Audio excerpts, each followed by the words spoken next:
आज हम बात करेंगे विंध्येश्वर संहिता के दूसरे अध्याय के बारे में। दूसरे अध्याय में सूत जी साधु महात्माओं को उनके द्वारा पूछे गए प्रश्नों के उत्तर देंगे। वो प्रश्न क्या थे, विंध्येश्वर संहिता के प्रथम अध्याय में दिया गया है। मेरे चैनल पर जाकर के आप वहाँ से देख सकते हैं। सूत जी कहते हैं, साधु महात्माओं, आपने बहुत अच्छी बात पूछी है।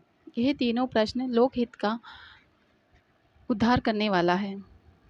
आप लोगों के स्नेहपूर्ण आग्रह पर गुरु वेद व्यास का स्मरण कर मैं समस्त पाप राशियों से उद्धार करने वाले शिव पुराण की अमृत कथा का वर्णन कर रहा हूँ। ये वेदांत का सारस स्वरूप है। यही परलोक में परमार्थ देने वाला है तथा दुष्टों का विनाश करने वाला है। इसमें भगवान शिव के उत्तम यश का वर्णन है। धर्म, अर्थ, काम, मोक्ष आदि पुरुषार्थों को देने वाला पुराण अपने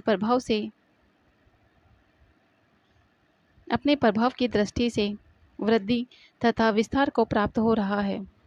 शिव पुराण के अध्ययन से कलयुग के सभी पापों का विनाश होता है, उत्तम गति को प्राप्त करता है। इसके उदय से ही कलयुग का उत्पात शांत हो जाएगा। शिव पुराण में वेद तुल्य माना जाएगा। इसका प्रवचन सर्वप्रथम भगवान शिव ने ही किया था। इस पुराण के 12 खंड है। ये 12 संहिताएं हैं। विंध्येश्वर संहिता, दूसरा है रुद्र संहिता, तीसरा विनायक संहिता, चौथा उमा संहिता, पांचवा सहस्त्रकोटि रुद्र संहिता, छठा है एकादश रुद्र संहिता, सातवां है कैलाश संहिता, आठवां है शत रुद्र संहिता, नौवां है कोटि रुद्र संहिता, 10वां मातृ संहिता, 11 वायवीय संहिता तथा 12वां है धर्म संहिता। विंध्येश्वर संहिता में 10,000 श्लोक है। रुद्र संहिता, विनायक संहिता, उमा संहिता और मातृ संहिता प्रत्येक में 8-8 हजार श्लोक है।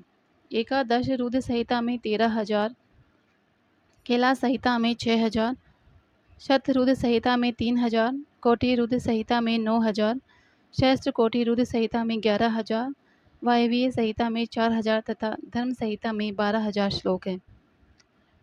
मूल शिव पुराण में कुल 1,00,000 श्लोक है, परंतु व्यास जी ने इसे 24,000 श्लोकों में संक्षिप्त कर दिया। पुराणों की क्रम संख्या में शिव पुराण का चौथा स्थान है, जिसमें 7 संहिताएं हैं। पूर्व काल में भगवान शिव ने 100 करोड़ श्लोकों का पुराण ग्रंथ ग्रथित किया था। सृष्टि के प्रारंभ में निर्मित यह पुराण साहित्य अधिक विस्तृत था। द्वापर युग में द्वैपायन आदि महर्षियों ने पुराण को 18 भागों में विभाजित कर 4,00,000 श्लोक में इसे संक्षिप्त कर दिया। इसके उपरांत व्यास जी ने 24,000 श्लोकों में इसका प्रतिपादन किया।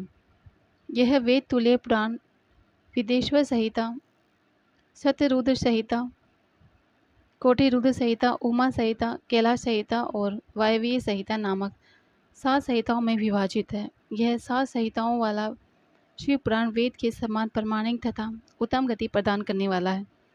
इस निर्मल शिव पुराण की रचना भगवान शिव द्वारा की गई है तथा इसको संक्षेप में संकलित करने का श्रेय व्यास जी को जाता है। शिव पुराण सभी जीवों का कल्याण करने वाला है, सभी पापों का नाश करने वाला है। यही सत्पुरुषों को कल्याण प्रदान करने वाला है। यह वेद प्रतिपादन, अद्वैत ज्ञान, निष्कपट धर्म का प्रतिपादन है। शिव पुराण श्रेष्ठ मंत्र समूह का संकलन है तथा यही सभी के लिए शिव धाम की प्राप्ति का साधन है। समस्त पुराणों में सर्वश्रेष्ठ शिव पुराण ईर्ष्या रहित अंतःकरण वाले विद्वान के लिए जानने की वस्तु है। इसमें परमात्मा का ज्ञान किया गया है। इस अमृतमयी शिव पुराण को आदर से पढ़ने और सुनने वाले मनुष्य को भगवान शिव प्रिय होकर परम गति को प्राप्त कर लेता है। जानकारी अच्छी लगी हो तो लाइक करें। चैनल पर पहली बार आए हैं, चैनल को सब्सक्राइब करें।